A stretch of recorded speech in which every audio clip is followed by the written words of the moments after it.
buscar. Vamos lá no centro do Rio de Janeiro hoje, no caso no dia de ontem, para tentarmos encontrar algum lugar para comprar os CDs. E chegando ali, meus irmãos, eu vi uma multidão de pessoas.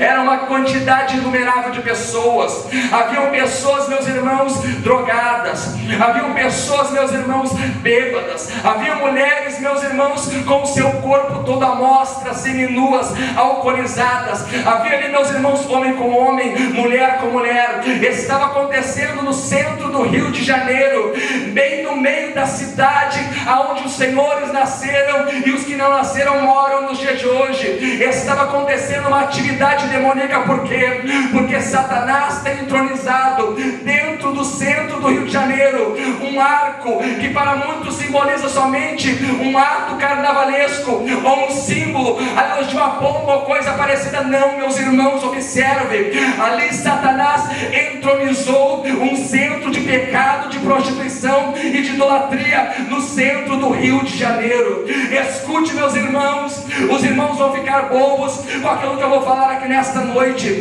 mas observem, é Deus preparando esta igreja para entrar num profundo de batalha, para avançar diante dos domínios de Satanás e pegar aquilo que o diabo tirou de você, que tirou desta igreja, que tirou. Aleluia! Existem domínios. Observe, meus irmãos, principalmente no Rio Grande do Sul. Quando você entra numa cidade, você vê uma espécie de uma engrenagem, e ali você lê alguns nomes em grego, alguns nomes em latim, e em alguns lugares você vê uma espécie de um esquadro e de um compasso com um G dentro. Aquilo ali é o símbolo da maçonaria. Quando a maçonaria ela entra numa cidade, eles fazem uma consagração e eles colocam aquele símbolo ali na entrada da cidade para dizer que aquela cidade pertence ao Deus deles, o Deus da maçonaria. Satanás, ele tenta colocar domínios, ele tenta impor regras e dizer que determinado lugar pertence a ele.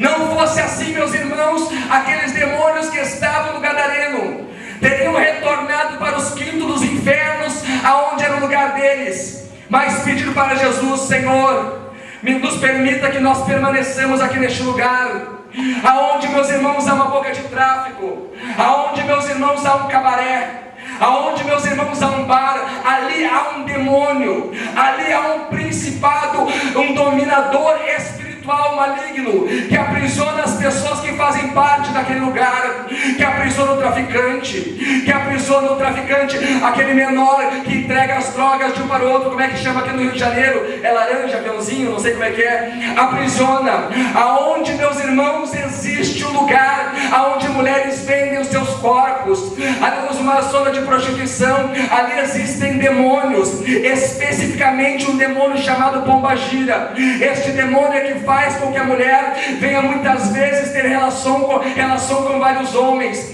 É o espírito da pombagira que faz com que a mulher não venha ficar somente no casamento, venha muitas vezes ter 4, 5, 6 maridos. É a pombagira, é o demônio. Satanás tem tentado, meus irmãos, dizer que a cidade do Rio de Janeiro pertence a ele.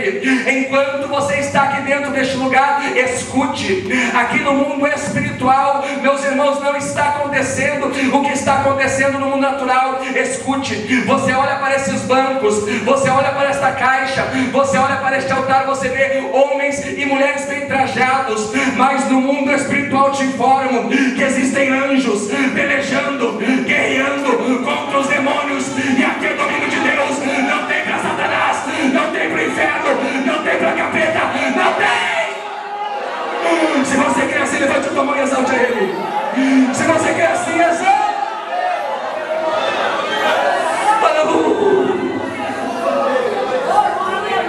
Uzias, ele buscou a Deus e Deus o prosperou. Nos informa a palavra de Deus que naquela época os reis, eles reinavam, mas havia um poder paralelo. Enquanto os reis cuidavam de questões terrenas, de questões políticas, de domínios humanos, Deus, lá do céu, Ele levantava homens, os profetas, que cuidavam do interesse da moral espiritual da nação, que cuidavam do interesse da nação de Israel em estar em oração, que cuidava do interesse da nação de Israel permanecer sendo fiel para com Deus, não se dobrando diante das imagens. Agora então, meus irmãos, observe que mesmo sendo os dias muito novo, a Bíblia nos conta, meus irmãos, que nestes dias, versículo 5, dias de Zacarias, Zacarias o instrui no temor de Deus. E há aqui, meus irmãos, uma lição, há aqui, meus irmãos, uma verdade bíblica. A palavra de Deus nos diz que a igreja sem profeta, ela se corrompe. Existem, meus irmãos, muitos movimentos, existem, meus irmãos, muitas igrejas que têm calado a boca dos profetas. Dizem assim em seus corações: olha, determinada mensagem nós não aceitamos nesta igreja. Tem sido abafada a voz de Deus no que se caracteriza a mensagem de exortação. Observe, profeta, meus irmãos, não é profeta quando ele somente passa a mão por cima, não é profeta. Profeta não é profeta quando somente fala de prosperidade financeira, algo tipo assim: meu servo, tu vai ganhar um carro, tu vai ganhar uma casa, tu vai ser uma bênção. Meus irmãos, quantas vezes eu já vi profeta que se diz profeta, pegar pessoas que andam toda errada, pegar pessoas que não oram, pegar pessoas que não jejuam, pegar pessoas que não fazem nada espiritualmente falando, e profetizar um monte de bênção sobre a vida daquela pessoa. Não é profeta. Profeta